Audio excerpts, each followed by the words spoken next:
Ladies and gentlemen, welcome back to the Players Zone YouTube channel. And the Saints are marching in towards Premier League football for season 24-25 after they beat Leeds United in the Championship playoff final last night. For the neutral, not the most entertaining game, but the most expensive match in football, as I coin it now, is so important for these two teams. And as such, you saw a bit of a pragmatic, fearful type performance on both sides. But in the end, Southampton just had that next level of quality in the final third.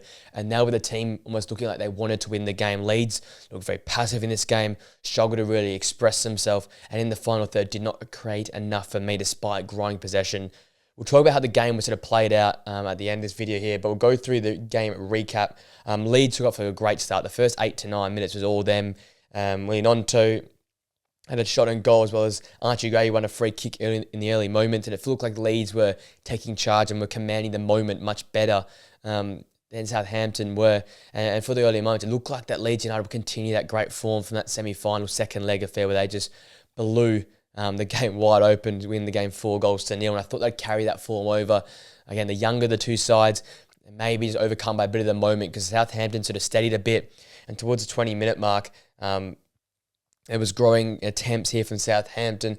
Adam Armstrong nearly found Smallbone on the counter-attack, but his pass was intercepted halfway through. That was sort of a key start. That counter-attack there showed how the game would continue to trend. It was Southampton willing to sit in a bit deeper, sacrifice possession, which is unlike how they normally play their football, and try and get in behind Leeds, who were playing a bit of a high line, and use the likes of Adam Armstrong and likes of David Brooks high up the pitch to try and get in behind, create something special, and the likes of Smallbone would push on from midfield and add that quality in the final third. And that was sort of their, play style, very similar to what we saw the day before with Manchester United, which was a willingness to give up possession but to flood numbers forward when you had the opportunity to try and catch the opposition out, especially with the high line that Leeds were playing. It was Adam Armstrong that opened the scoring in the 24th minute. Really well put together, build-up play, probably the longest stint of possession that Southampton had at that point in time. A few great passes, and the ball ended up at the feet of Smallbone. He split the Leeds defence apart. Again, a very high line, but then I think it was Ampadu at the far end of the pitch, just played him onside by being deep enough. Adam Armstrong with all the space and time, a smart finish across the goalkeeper to make it 1-0 in the 24th minute. His 24th goal of the campaign, a fantastic season for Adam Armstrong, and a fantastic moment for Southampton, who to that point were just undergrown to the game, but early on had to weather the Leeds United storm. They came out the blocks flying. So the likes of Jorginho Ruta, Willie Nonto, Santencio Somerville were all on top early on. It was really, really a lot for Southampton to handle, but they did that very, very well. Kyle Walker-Peters being very solid, going both ways, defensively and also attackingly in the build-up for the goal as well. Leeds had a huge chance later in the game, a 4-on-2 on the counter-attack, but Flynn Downs, who was, for me, the man of the match, did a great job in stopping that attack and cutting that pass off by Archie Gray.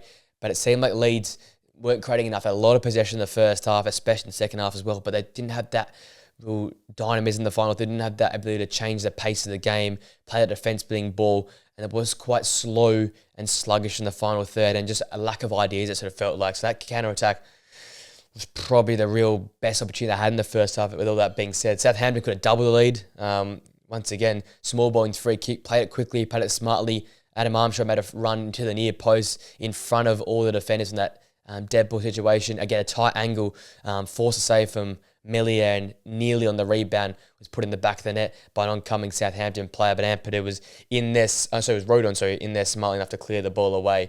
Leeds, again, as I said, came out second half, much the better side. Nearly winning a penalty of Harwood Bellis, who brought down Somerville on a counter-attack, inches away from the penalty box. But that sort of summarised Leeds' day. A little bit missing, a little bit short of the final end product. And the Whites started to dominate the ball, getting forward. But again, all this dominating the ball and all dominating some momentum, they didn't really have any clear opportunities. And we'll come to the stats in a bit, but they didn't get many opportunities inside of the box. And that was a key difference maker for me.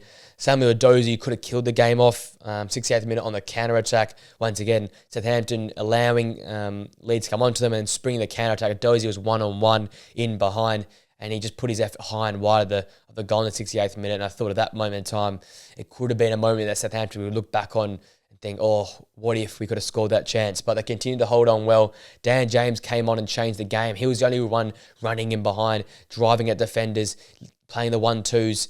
Him and Jorginho Ruta had a great combination to link up for James's early chance in the 84th minute. Little one to Ruta, volleyed effort, came off the crossbar. It just looked like it was destined to find the back of the net the way he struck that ball. He then got into a massive head collision but got back up. Ruta had another great chance, the 86th minute, but he set his effort high of the crossbar. Then after that head collision, Dan James was denied by Alex McCarthy in the 94th minute. A great save low down to his left, despite James's powerful run and shot that, looking once again destined for the bottom corner, but a great save from Alex McCarthy. And that would be that. It would be a 1-0 result. Again, not the most entertaining game in terms of chances back and forth, but these games are always entertaining for what happens off the field, the storylines, and it's massive. It's almost $1 billion game. It sort of feels like the way that all the money you can get from the Premier League. Just the draw in as well for it as well. You get such a massive draw to go to the Premier League. Players going to join your club, and being in the Championship now, Leeds once again bottling another opportunity in the playoffs. It just feels like Leeds are destined just to struggle. Like that time in the Premier League took a mammoth effort in the league and choking years prior. It just feels like in playoff football that you just can't trust the Leeds United side. They always seem to fall apart. And yes, they're the much younger side. I think the average age of that starting 11 was below 24 years of age, where Southampton's is about 27, 28 years old as well. So obviously maybe the age to play a bit part of it as well. Much of a younger side.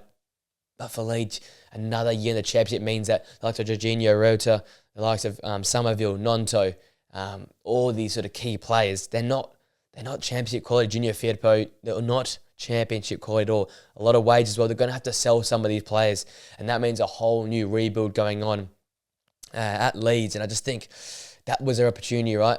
Southampton and Leeds are in similar position. They've got a lot of money on their books, a lot of big-time players at the club. If you don't go up to the Premier League, these players are going to have to go, and they're going to have to go for cheap because big clubs won't be paying a big fee for these players who are stuck in the Championship. They know they can get them on a cheaper deal. They know they want to get out of this club. So it's a massive opportunity missed for Leeds, and it looks like Daniel Farke would be sacked because of this result as well. So a massive rebuild inbound for Leeds. In terms of match stats, to summarise the game, 58% possession and 12 shots for Leeds, but 0 big chances created, and 9 of their shots came from outside of the box. So just showed how that low block that Southampton put in, that willingness to be compact and tight in a 5-back sort of shape, really proved to be a thorn in Leeds' side in this game. That's now all 3 games this season that Southampton have beaten Leeds in the league here. So they really had their number. Russell Martin really knew how to attack the game. I think he addressed that Leeds' strength was those dynamic front players, the Rooters, the Somervilles and Nontos, and deny them any space to run into, deny them ability to create by running past defenders. It made them play in front of a back 4 and a back 5 and made them play through them. And I don't think Leeds have that real quality yet. They've got X-factor players, difference maker players, but not players that can break a game apart against a low block. They're players that love to run in behind, to love to ping along, like we saw in this game here, and get active in the box and create the odd chance to moments of brilliance. They don't really have that top tier quality ability to break a team apart by playing through the defensive line or playing smart balls in behind. And that's why I think Russell Martin saw and said, we're going to sit back. We're going to go against our grain of how we played our football all season and deny what you want. I think that worked very, very well. That means Southampton had the 42% possession. They had the 7 shots, but 6 of them coming from inside the box. And that's the difference, right? The chances for Southampton were massive. In that first half, there could have been 2 goals to the good. And again, in the second half, they could have broken away to make it 3-0. So the game never felt like it was out of Southampton's control. And despite Leeds having late opportunities with Dan James, they just didn't deserve the result. Stats show you one thing, but watching the game showed you something else. And it just looked like Leeds didn't have that creativity, that willingness to take the game on. So I think they played with a little bit of fear and they played a little bit within themselves. And I guess, the age is to play into that, these young players. But I just don't think they were good enough on the day. They were overcame by a better side in many regards, a well-coached side. And the turnaround has just been fantastic. We'll get into them in a minute and Russell Martin, but Southampton's turnaround has been fabulous. Again, the start of the season was very rocky. There was cause for him to be sacked, and now he's going and taking this side of the Premier League on the bounce of a really good season, and players that are left on the start of the season as well, so very impressive for Southampton. Talking about some players who were heroes in this game here, starting off with the hero itself, Adam Armstrong, game changer. Probably had the 2 best chances of the game. One was saved, one he scored. 21 touches, 7 out of 11 passes being made, but constantly available to run in behind the back line to press some high areas. Again, Southampton didn't press that high, to be honest with you, but Adam Armstrong was a real presence up there, chasing defenders down, putting pressure on Leeds, not making it easy for them to play out. I think that really caused a slow of Leeds play, which is really important in terms of how Southampton wanted to force Leeds to play, which is much slower and a bit more pragmatic. I think that started from the front with Adam Armstrong's ability to chase down balls, to pressure the Leeds defenders and not make it easy for them to play out from the back. And of course, the game-winning goal makes him arguably the player of the game, but I think there's other players better. Smallbone and Flynn Downs in midfield, fantastic in this game. It was a bit of a midfield masterclass from those two. Again, playing in a 3 in midfield with the 5 behind them helps in that regard. Smallbone with a 7.5 match rating. Obviously, the pivotal assist, the smarts to find that ball, defence-spinning ball, fantastic ball in behind. He's been an underrated player, someone I've kept an eye on a lot in the championship season, learned a lot about him. Again, a very creative player, but someone that loves to run and loves open paddocks, and that's what Leeds allowed him when that goal there. He had 2 key passes, won 2 out of his 3 ground duels, and made the 18 out of 25 passes. So not too wasteful with his passing, considering how deep they're seeing in the second half. And then for me, the player of the match for me is Flynn Downs, 7.0 rating, 70 touches, 39 out of 51 passes completed, winning 8 out of 16 ground duels, 7 tackles, 1 block shot, 1 clearance. Absolutely hacked down any Leeds player whenever they went forward. It's surprising he didn't get a yellow card early in this game. It took to the second half to get his yellow, but he was constantly in the face of these Leeds players, being really physical, being aggressive. Again, that West Ham loanee, I wouldn't be surprised to try and get him on a permanent, the way he changed this game here in the final. A player that's been a part of the squad for most of the season, but hasn't been a key figure for me. Again, the small bones, the Rebos and the like stood out a bit more to me throughout the season. But in the big game, it was Flynn Downs to stand up and use that leadership, oozed class above his age, composure, coolness on the ball, and the ability to be physical in a big game like this. In a championship playoff final, you need that physicality, you need that grunt. And he brought that to the midfield for Southampton, and for me, was my man of the match. This at the back, Taylor Harwood, Bellis, impressive. Nearly gave away a penalty, but outside of that was almost faultless in many regards. 7.5 match rating, the 3 clearances, 2 block shots and interceptions, 4 tackles, not dribbled past once, 83 touches with a 90% pass accuracy. And considering how didn't have much of the ball, he had a lot of it from the back. Got Southampton going forward most often than not. And their attacks were, I guess in times of possession, were few and far between, but he started that and really started at the back. Him and the skipper back there didn't allow much for Leeds to have. As I said, 9 shots from outside the box, not many coming from inside the box. They denied them any real opportunities. Worked well as a back 3 with the wing backs, and just, as I said, starved Leeds in those dynamic forwards of any real chances. Jorginho Ruta, for me, has been one of the players of the season, the championship. He didn't have much to do out there. He had to drop deep to receive the ball and create from a deep line position rather than being on the end of a great ball or in a shooting position. So fantastic from the centre halves, and especially Harwood, Bellis, and then Samuel Edozie coming on for David Brooks after his shoulder popped out around the 30-minute mark. He changed the game for me as well. I know he missed a big opportunity on the counter-attack in the second half, but in terms of that young, creative spark, boy, he brought that in this game here. 1 key pass, 100% dribble success rate, winning all his ground duels around the park. A willing runner in behind, such a great combination, him and Armstrong up top, in terms of pressuring that Leeds backline, stretching them on the counter-attack, some hold-up play when he needed to as well. Just a fantastic type performance. Again, nothing that the stats will show massive impact for, but his impact in the game coming on, showing his skill with his ability to board his feet is fantastic. And such a great youngster to watch. I love watching this guy play. He sort of oozes that real Crystal Palace type vibe with like the Elise Zaha, Eze type build where, again, he's come to the championship like Eze did as well. Coming to the Premier League now, a chance to continue to build his game, a really young player with so much raw talent. If he can just become more of a clinical finish in the final third and a more precise pass in the final third, just sharpen up that game in the final third there, you've got a really excitable flair type player who can deliver for you. So really excited to see what he can do in the future, and a great performance on a big stage nonetheless. So there were some of the key players for me. As again, I think Flynn Downs for me was player of the game. Probably would have been given to Adam Armstrong for his game-winning goal, but just fantastic around the middle of the park there from Flynn Downs. Coming to Southampton now, they go to the Premier League. As I said, Russell Martin, boy, he's had to adapt in this final here a lot because he's played a lot of possession football. They're a team of 55+% possession for a lot of the season, and a lot of the time they played that fullback. Again, it could resort into a 5-back at times, but most season was a 4-back. They went to a 5-back today.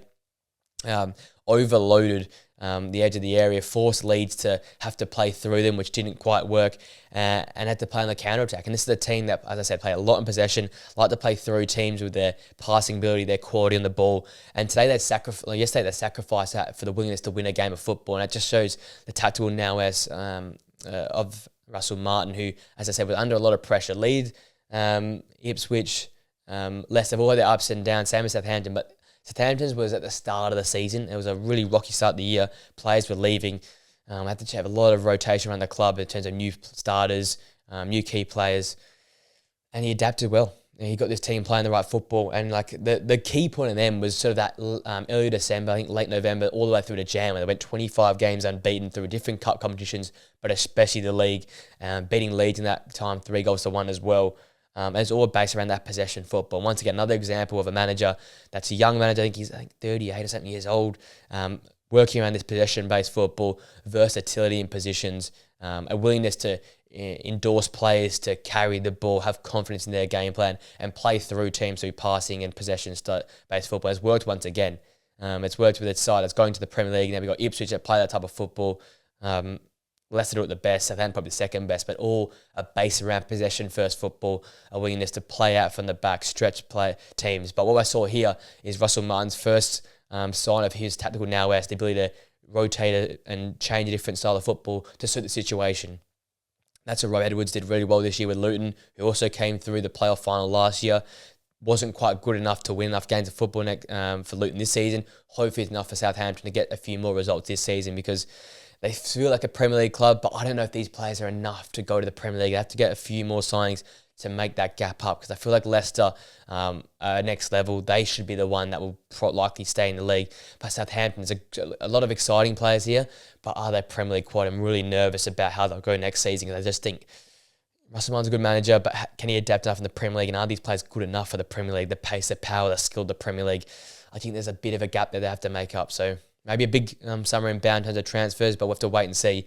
Let's focus on now, though. Congratulations, Southampton. It's always a great feeling to go through the playoff final. I feel like every team would rather do that. It's just the threat of losing makes it so much worse. But everyone says whoever comes up through the playoff final, it's one of the best experiences, best day.